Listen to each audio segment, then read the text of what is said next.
doit être informé de l'effectivité de la plateforme de transmission VSAT. C'est en substance le message porté aux hommes de médias par la Commission électorale nationale indépendante. Cette liaison va permettre à la CENI de collecter les données, de réaliser des surveillances et des conférences via le numérique audiovisuel. Le compte rendu avec Frédéric Etienne Bassenga.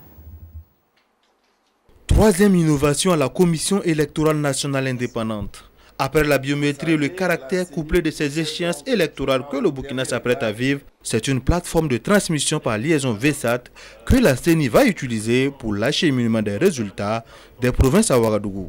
Il s'agit concrètement des terminaux VSAT et de systèmes de visioconférence fixés dans les 45 provinces du Burkina Faso et qui doivent permettre l'accès en direct aux images de chaque site depuis un bureau central à Ouagadougou. Collection des données, visiosurveillance et visioconférence, voici les trois fonctions assignées à cette technologie.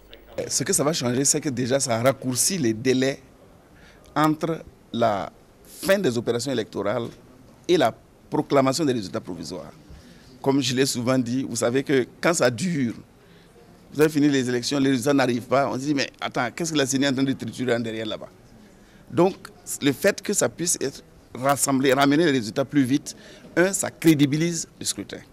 Ensuite, le dispositif est fait en sorte qu'il y a des logiciels qui fonctionnent, les calculs sont faits de manière automatique et les transmissions sont immédiates. Ça fait que ça sécurise davantage même la gestion des résultats.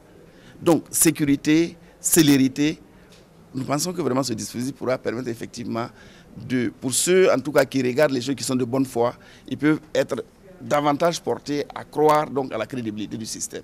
Mise sur pied par la SES, une structure luxembourgeoise et ses partenaires, cette technologie qui a coûté près de 1,3 milliard de francs CFA à l'État burkinabé sera utilisée en appui à l'ancienne méthode qui consistait au comptage manuel.